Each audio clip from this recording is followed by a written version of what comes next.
할렐루야. 여러분, 인간이 세상에 태어나서 제일 먼저 배우는 것이 무엇일까요? 바로 우는 겁니다. 세상에 태어나는 순간 힘찬 울음소리와 함께 새로운 생명이 시작되어집니다. 두 번째로 배운 것이 웃음입니다. 으르깍꿍 하면은 천사의 미소를 짓습니다. 이런 아기의 미소, 부모는 물론 모든 사람을 행복하게 만들어줍니다. 그리고 세 번째로 배우는 것이 말입니다. 그런데 말을 배우기 이전에 아기는 모든 의사소통을 울음으로 합니다. 다른 사람은 모르지만 엄마는 아기의 울음소리만 들어도 얘가 무엇을 원하는지를 압니다. 얘가 배가 고파서 그런 건지 아니면 기저귀에 뭘 싸서 그런지 다 압니다. 이런 면에서 보면 눈물이라고 하는 거 하나님이 주신 선물이요 소중한 축복이다 말할 수 있을 것입니다. 그런데 유교 전통이 강한 우리나라에서는 우는 것을 절제시킵니다. 특히 남자들이 눈물 짓는 거 사내답지 못한 행동이라 강조합니다. 저만 해도 어려서부터 들었던 소리가 아니 사내 자식이 왜 우느냐, 남자는 울면 못 쓴다, 이런 말 들으면서 컸습니다. 아예 그냥 세뇌 당하다시피 그러면서 자랐습니다. 그런데 실제로는 남자가 여자보다 더 많이 울어야 된다고 그럽니다. 왜 그러냐면 생리적으로 남자는 여자보다 눈물을 분비한 셈이 크답니다. 그래서 눈물을 더 많이 만들어낼 수 있다는 겁니다. 자기 감정을 지나치게 억제하면 슬픔과 한이 쌓여서 몸을 해치는 독소가 되어집니다. 암 전문의 가운데 이병욱 박사라고 있는데 이분은 이런 말을 합니다. 가장 정직하게 눈물을 흘리는 시간이 꼭 필요합니다. 모든 것을 토해내는 것처럼 우십시오. 그렇게 권면을 하고 있습니다. 이분이 울어야 삽니다 이런 제목의 책을 썼는데 이 책에서 한 얘기가 그겁니다. 우리 가슴 속에 맺힌 분노, 화, 미움, 슬픔, 한 이런 것도 있는데 이런 것들을 눈물에 담아서 펑펑 쏟아내야만 우리 몸 안에 있는 독소를 뽑아내서 우리가 건강하게 살 수 있다는 겁니다. 우리 몸 안에 있는 이런 독소들을 해소하지 못하면 마음의 병과 함께 육신의 병, 암이라고 하는 종양 덩어리로 나타난다는 것입니다. 그래서 이런 마음과 육신의 병을 고치는 최고의 방법이 무엇이냐? 마음의 빗장을 활짝 열고 한바탕 눈물로 씻어내야 된다. 이것을 강조하고 있습니다. 그래서 웃음보다 더 효과적인 약이 눈물이라고 합니다. 실질적으로 한 연구 자료, 통계, 연구를 통해서 분석하는 걸 보면은 웃음도 사람에게 좋지만 눈물을 흘리는 것, 웃음 그 이상으로 좋다는 겁니다. 눈물을 흘리면 스트레스가 해소되어지고 정신적으로, 육체적으로 유익하다는 것입니다. 대체로 평균 수명이 보면 여자가 남자보다 높지 않습니까? 여자가 남자보다 장수합니다. 그 이유 중에 하나가 바로 눈물 때문이다. 그렇게 주장하는 사람도 있습니다. 대개 여자들이 남자보다 훨씬 더 많이 울지 않습니까? 그런데 이 감정의 눈물이라고 하는 것, 우리의 신앙생활과도 연관이 많이 있습니다. 개인의 성격이나 기질 차이가 있지만 대개 신앙생활 잘할수록 눈물이 많아집니다. 그래서 유명한 설교가 스펄전 목사님 이런 말을 하였습니다. 마른 눈을 가지고는 천국에 들어갈 수가 없다. 전혀 울지 않는 마른 눈을 가지고는 천국에 들어갈 수 없다는 거예요. 우리가 성경의 인물들 보면 적지 않은 사람들이 실제로 눈물이 많았음을 알 수가 있습니다. 하나님의 은혜에 감사하여 눈물을 흘리기도 합니다. 죄를 통회하면서 눈물을 흘리기도 합니다. 충성을 다짐하면서 눈물을 흘리기도 합니다. 이건 다윗 같은 사람, 대표적인 눈물의 사람 아닙니까? 시편을 보면은 밤새 침상을 적시며 눈물을 흘린 일 비일비재했었습니다. 놀라운 것은 예수님도 눈물을 흘리셨다는 사실입니다. 오늘 본문 35절, 예수께서 눈물을 흘리시더라, 정확하게 얘기하고 있지 않습니까? 불행과 절망의 끝자락에서 울고 있는 이들을 위해서 예수님은 오늘도 눈물을 흘리십니다. 오늘 본문의 내용을 보면 어느 날 예수께서 오랜만에 베다니에 있는 마르다와 마리아의 집을 방문했을 때 일입니다. 그때 때마침 이 집에 초상이 나서 큰 슬픔에 잠겨 있었습니다. 마르다가 예수님이 오셨다는 말 듣고 달려나가 맞이합니다. 21절 보면 원망한 말 합니다. 주님, 왜 이제 오십니까? 주님이 여기 계셨더라면 내 오라비가 죽지 않았을 텐데. 32절 가서 보면 마르다의 뒤를 이어 마리아도 예수님 앞에 나와 발 앞에 엎드려 역시 울면서 원망스럽다는 듯이 얘기합니다. 주님이 여기 계셨더라면 내 오라비가 죽지 않았을 것입니다. 그러면서 또 슬피 웁니다. 그때 예수께서는 죽은 그를 어디에 두느냐 물으시면서 그녀들 앞에 눈물을 흘리셨습니다. 하나님의 아들이신 예수께서 사랑하는 사람을 잃고 슬픔에 잠겨있는 가련한 이들 앞에서 함께 울고 계신 것입니다.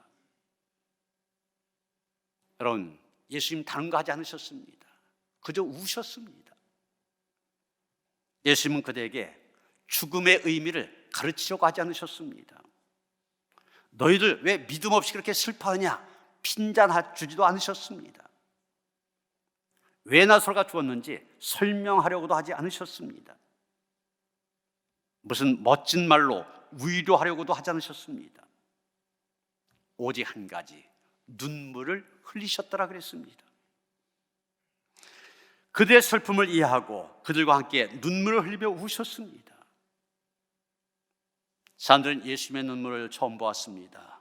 그래서 모두 놀라며 말합니다. 보시오, 이분이 얼마나 나사로를 사랑하셨는가. 여러분, 예수님이 흘린 이 눈물이 오늘 우리에게 주는 의미가 무엇입니까? 첫째로 이 눈물은 예수께서 우리의 비극을, 우리의 불행한 모습을, 우리의 절망적인 모습을 알고 계심을 보여주고 있습니다. 예수님이 알아주신다는 겁니다. 예수님은 우리가 겪고 있는 슬픈 상황, 어려운 상황 다 알고 계십니다. 오늘 말씀을 보면 예수님 나사로가 죽을 병에 걸려 있다고 한 것 이미 알고 계셨습니다. 여러분 11절 보시면 예수님이 제자들에게 말씀하시죠. 우리 친구 나사로가 잠들었도다. 그러나 내가 깨우러 가노라. 그랬더니 제자들이 그 말을 오해합니다. 정말 예수님의 말 그대로 나사로가 잠들어서 깨우러 가는 줄 알아요. 그래서 14절 보면 다시 말씀하십니다. 이에 예수께서 밝히 이르시되 나사로가 죽었느니라. 죽었다는 거 아셨습니다. 그런데 예수님 지체하셨습니다. 그 소식 듣고 바로 가신 것이 아닙니다. 마르다 마리아는 예수님께 사람을 보내었는데도 예수님 왜 지체하셨는지 이해할 수 없었습니다. 원망스러웠습니다. 그래서 말한 겁니다. 주님, 우리는 주님께서 우리를 도우실 수 있음을 믿습니다. 그러나 우리가 주님을 필요로 할 때 주님 어디에 계셨습니까? 원망스럽게 말합니다. 그러나 주님은 나사로의 상태 다 알고 계셨습니다. 여러분, 우리도 우리의 삶을 살아다 보면 마리아처럼 주님께 투정을 하고 싶을 때 있지 않습니까? 주님, 전 주님의 능력을 믿습니다. 그러나 제 몸에 암세포가 퍼져나갈 때 주님 어디에서 무엇을 하셨습니까? 제가 사랑하는 사람을 잃고 괴로워할 때 주님 어디에 계셨습니까?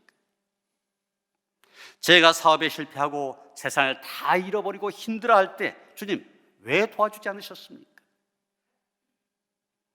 저희 가정의 파탄에 이르도록 주님 어디에서 무엇을 하고 계셨습니까?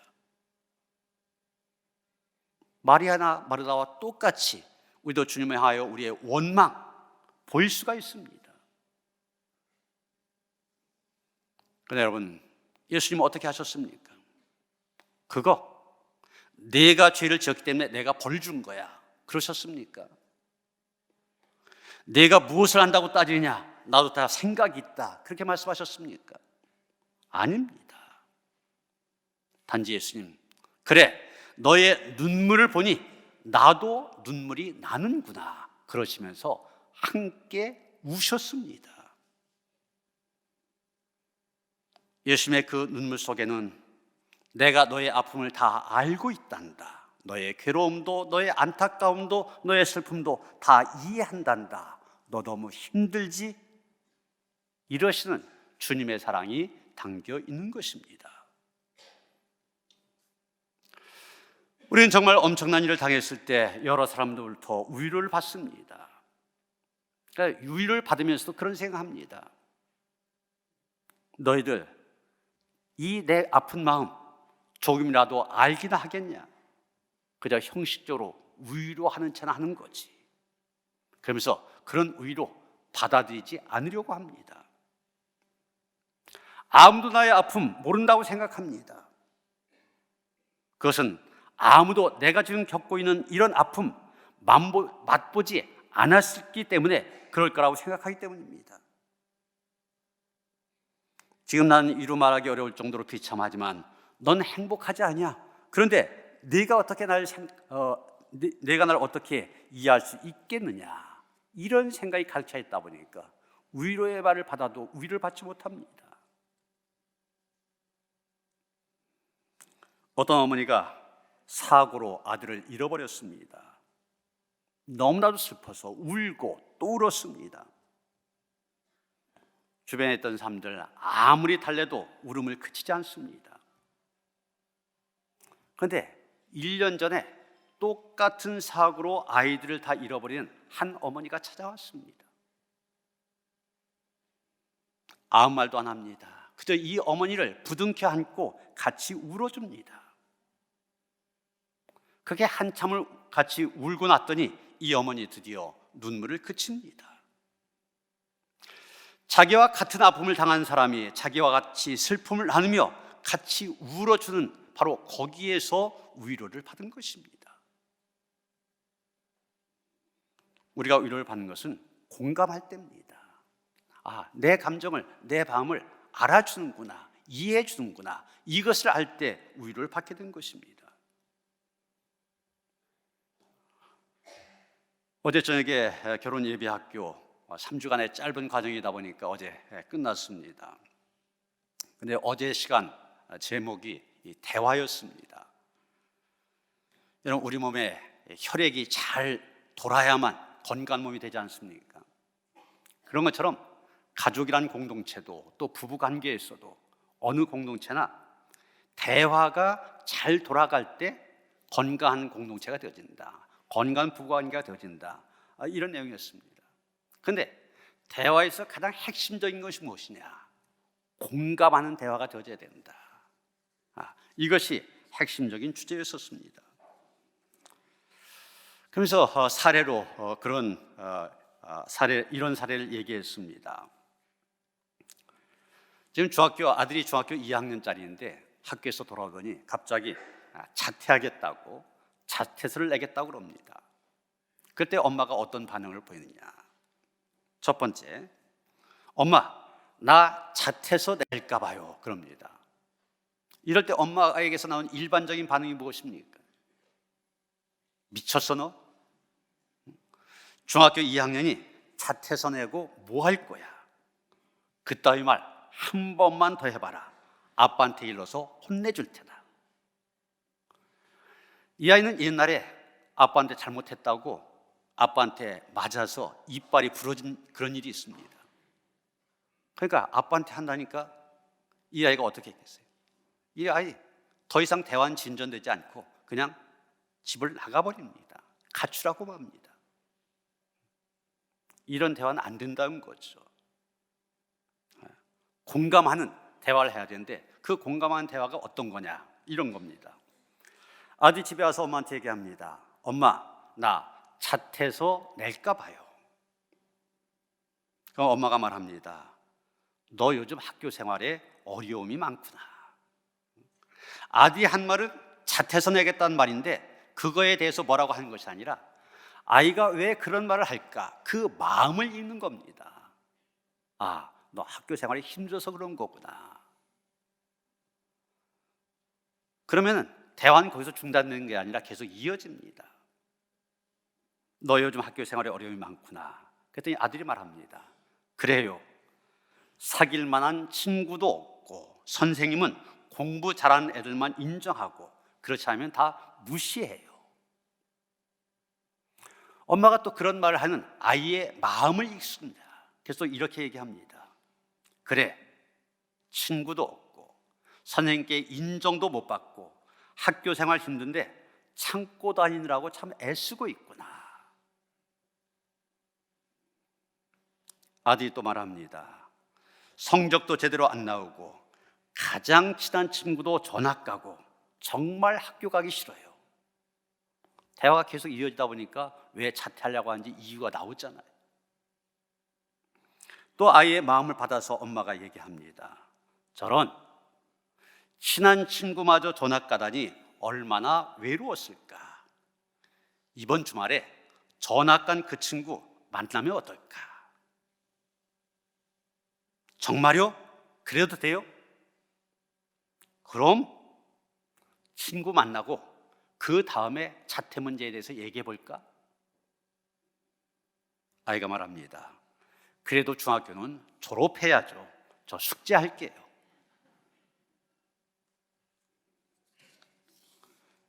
너 왜 이래? 아이의 마음을 읽지 않고 야단쳐 갖고는 문제가 해결되지 않습니다.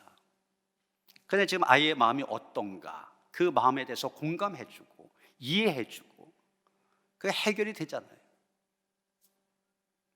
가정에도 부부 사이에도 교회 공동체에도 이런 대화, 마음을 읽어주는 대화가 있어야 된다는 겁니다. 여러분, 지금 예수님이 그러셨어요. 지금 마르다 마리아, 그대의 슬픔을 아셨습니다. 그대의 마음을 아셨어요. 그걸 읽고 그대로 얘기하신 겁니다. 그렇기 때문에 그들을 위하여 눈물 흘릴 수 있었던 겁니다. 여러분, 그 예수님 지금도 마찬가지입니다. 그 예수님, 여러분의 슬픔을, 여러분의 힘든 상황 정확히 이해하시고 함께 눈물을 흘리십니다. 여러분의 고통도, 여러분의 어려움도 다 아십니다. 정말 힘들고 괴로워 눈물이 끝없이 쏟아질 때 마르다, 마리아와 함께 우셨던 예수님, 그 예수님께서 나와 함께 지금 눈물을 흘리고 계시다. 이것을 기억하시기 바랍니다. 또 예수님의 이 눈물은 그 예수님께서 우리의 비극을, 우리의 불행한 모습을 돌보고 계심을 보여주고 있습니다. 여러분, 예수님의 눈물, 마르다와 마리아만을 위한 것이 아니었습니다. 그 눈물은 나사로를 향한 눈물이기도 하였습니다. 36절에 보면 유대인들이 보라, 그를 얼마나 사랑하셨는가 그랬지 않습니까? 표준 세번역으로 보면 이 말씀 이렇게 되어 있습니다. 보시오, 그가 얼마나 나사로를 사랑하였는가. 여러분, 예수님의 눈물은 나사로에 대한 사랑 때문에 흘린 눈물이었습니다. 나사로에 대한 지극한 사랑이 예수님의 눈에 눈물이 보이게 한 것입니다.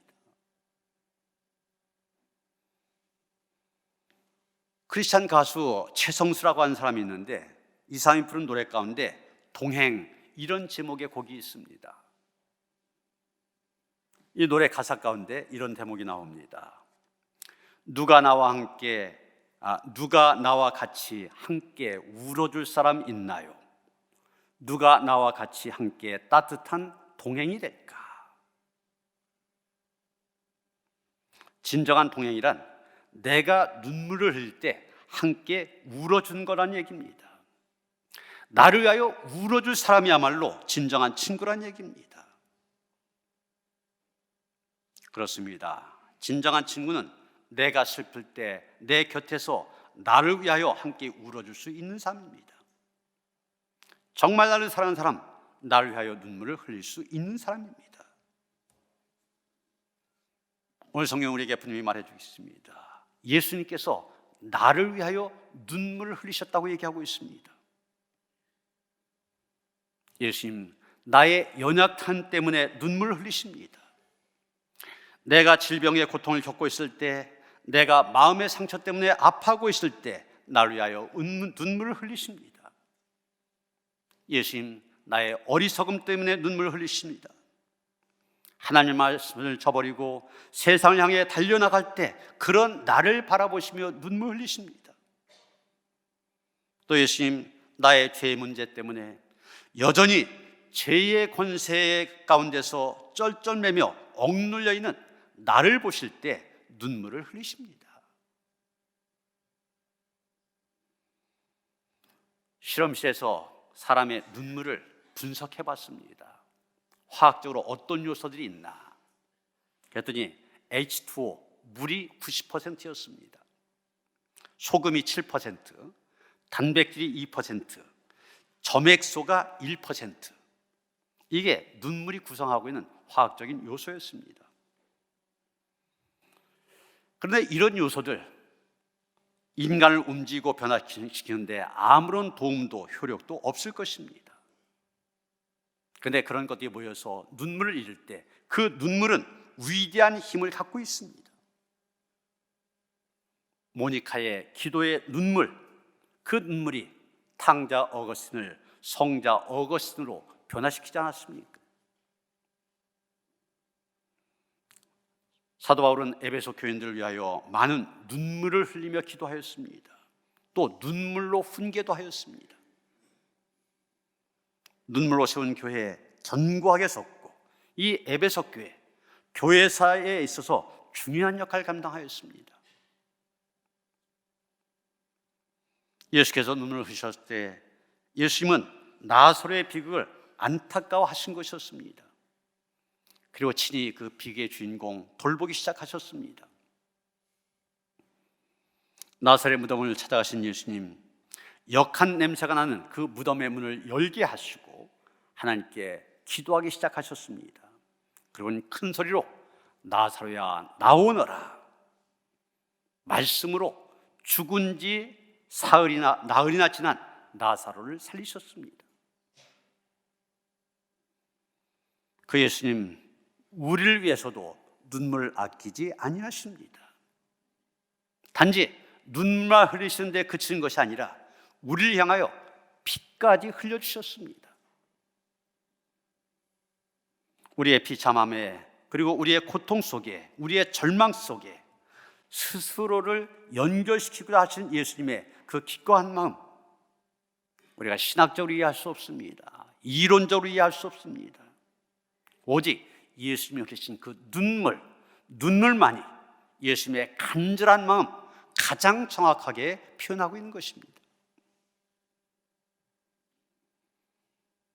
유대인들 600만이나 학살하였던 대표적인 수용소, 아우슈비츠 수용소, 거기 들어갔던 대부분이 죽었는데 그 가운데 생존자가 있었습니다. 베르니 세연이라고 하는 사람인데 이 사람은 살아 돌아와서 이런 얘기를 했습니다. 나는 마음속으로 믿지 않았다. 하나님 우리를 실망하게 하셨다. 그가 우리의 보호자요 안내자가 되신다고 생각했었다. 그러나 그는 휴가 중이거나 외출 중이었다. 그런 얘기를 했습니다. 하나님 없었다는 얘기죠. 원망하는 얘기입니다. 그러나 이 사람 예수님을 알지 못했기 때문에 하나님을 오해한 것입니다. 여러분, 하나님 어떤 일을 하셨습니까? 하나밖에 없는 아들, 인간이 되게 하셔서 고통 중에 있는 우리 인생을 위하여 눈물을 흘리게 하셨을 뿐만이 아니라 친히 피를 흘리게 하셔서 우리의 고통과 절망 가운데서 우리를 구원하게 하셨습니다. 이런 예수님의 눈물을 바라봄으로 우리의 비극적인 모습, 우리의 불행한 모습, 절망적인 모습 친히 돌아보고 치료하고자 울며 다가오신 예수님 만날 수 있어야만 됩니다. 세 번째로 예수님이 흘리신 그 눈물은 우리의 비극을 승리로 바꾸고 계심을 보여주고 있습니다. 37절 보면 사람들은 부정적으로 말합니다. 맹인의 눈을 뜨게 한 이 사람이 그 사람은 죽지 않게 할 수 없었더냐. 예수님의 능력을 무시하는 그런 발언입니다. 우리가 살아가면서 겪는 여러 가지 힘들고 어려운 상황 속에서 하나님의 능력이 다 소용없는 것처럼 보일 때가 있습니다. 그러나 그런 때 우리가 어떻게 하나님의 승리를 확신할 수 있습니까? 여러분, 오늘 말씀 보시면 예수님은 죽은 지 나흘이나 지난 나사로를 다시 살리셨습니다. 죽음을 다스리시는 그리스도의 능력은 비극까지도 승리로 바꾸시는 예수님의 참모습을 보여주고 있습니다. 오늘 말씀 보면 예수님이 의도적으로 지체하고 계셨음을 보여주고 있습니다. 나사로가 죽을 병에 걸렸다는 소식을 듣고서도 바로 가지 않으셨습니다. 그래서 예수님이 베다니에 나타나셨을 때 이미 나사로는 죽어서 나흘 동안이나 무덤에 있었습니다. 이미 시체가 되어 썩은 냄새를 풍기고 있었습니다. 여기서 우리가 마르다나 마리아가 가졌던 질문을 같이 알 수 있을 겁니다. 아니, 예수님 왜 지체하셨을까? 죽을 병에 걸렸다면 그 소식 들었으면 바로 오셔서 고쳐주셨어야지. 분명 예수님 나사로 죽지 않도록 지키실 수 있는 분이었습니다. 그런데 예수님 죽을 때까지 기다리셨습니다. 그러다가 다시 죽음에서 살리셨습니다. 왜 그러셨습니까? 바로 이 일을 통해 예수님은 자신이 부활의 주인이 되심을 입증하시고 영광을 받으신 것입니다. 죽음에 대한 온전한 승리를 드러내고자 하신 것입니다. 베다니 동네에서 난 나사로의 사건, 이 사건은 예수님의 갈보리 사건을 이해하도록 우리에게 미리 보여준 하나의 그림이다, 이렇게 볼 수가 있습니다. 나사로가 무덤에서 살아나 걸어나온 사건은 예수님이 사망 권세 이기시고 무덤을 열고 나온 부활의 사건과 그대로 대비가 되어집니다. 그리고 예수님의 부활은 오늘 우리를 위하여 하나님께서 준비하신 영원한 세계를 보여주는 뚜렷한 그림이 되어진 것입니다.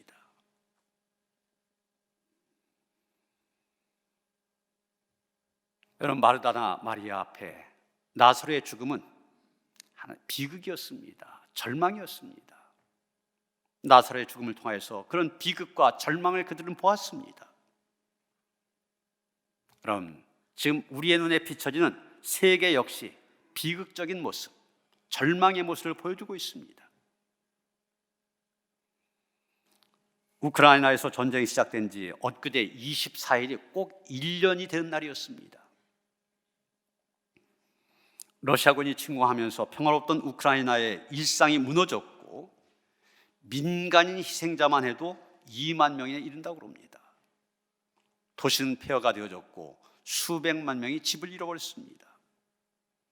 그렇지만 여전히 전쟁의 끝은 보이지 않고 있습니다.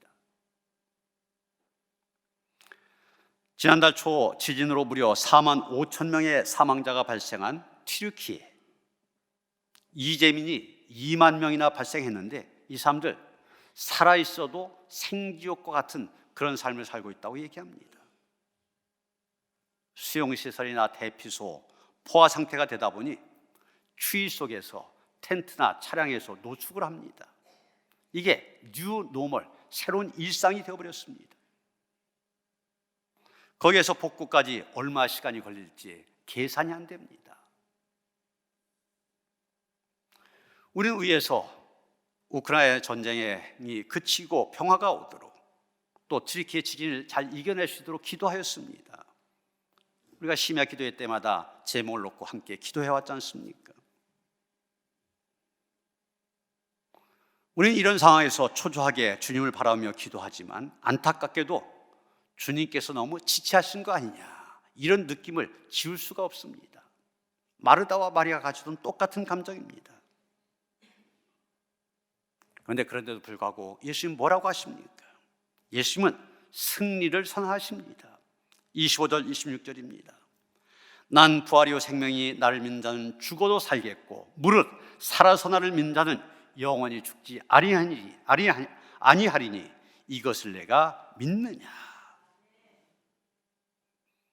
어떤 비가 앞에서도, 어떤 불행 앞에서도, 어떤 절망적인 상황 속에서도 예수님의 사랑은 위축되지 않습니다.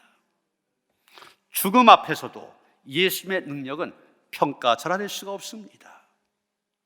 어떤 강력한 도전 앞에서도 예수님의 승리는 손상될 수 없는 것입니다. 프러시아의 프레드릭 왕은 기독교를 조롱하는 사람이었습니다. 그런데 그의 충신 본진랜드라고 하는 장군이 있었는데 이 사람은 아주 신실한 크리스찬이었습니다. 하루는 왕이 신하들과 함께 예수님을 비웃는 그런 얘기를 합니다. 그때 이 장군이 분연히 일어나 말합니다.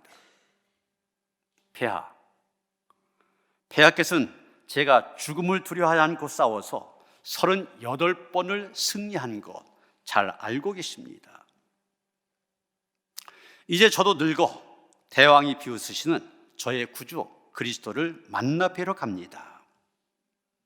저는 예수 그리스도가 대왕보다 더욱 위대한 분인 것을 압니다. 이제 소신은 물러가려고 합니다. 다른 신하들은 생각합니다. 저 장군 즉시 처형될 거다. 그런데 그 말 듣는 왕 떨리는 음성으로 이렇게 말합니다. 장군, 내가 잘못했소. 나를 용서하시오. 사랑하는 성도 여러분, 예수님은 눈물을 통하여서 우리를 향한 그분의 사랑을 보여주셨습니다. 예수님은 눈물을 통하여서 우리의 고통과 슬픔 얼마나 잘 이해하고 계시는지 보여주셨습니다. 예수님은 눈물을 통하여 죽음을 이기는 승리자가 되심을 우리로 하여금 볼 수 있게 하셨습니다. 그러게 우리는 예수님의 눈물을 통하여 비극 가운데서도, 불행 가운데서도, 절망 속에서도 우리가 예수님을 신뢰할 수 있음을 배우게 됩니다. 어떤 상황 속에서도 예수님의 눈물을 보면서 하나님은 사랑이시다, 이 고백을 할 수 있는 성도들 되어주시기를 주님의 이름으로 축원합니다. 마르다와 마리아와 함께 눈물 흘리셨던 예수님, 지금도 우리 가운데 함께 하셔서 우리의 아픈 모습 보시며 함께 우시고 아파하시는 주님이심을 믿습니다. 그 주님의 사랑을 바라보며 어떤 상황 속에서도 힘을 얻게 하시고 용기를 얻게 하시고 담대히 나아가 세상을 이기는 승리자로 살아갈 수 있도록 우리를 붙들어 주시옵소서. 인도하여 주시옵소서. 예수 그리스도 이름 받들어 기도하여 싸움나이다. 아멘.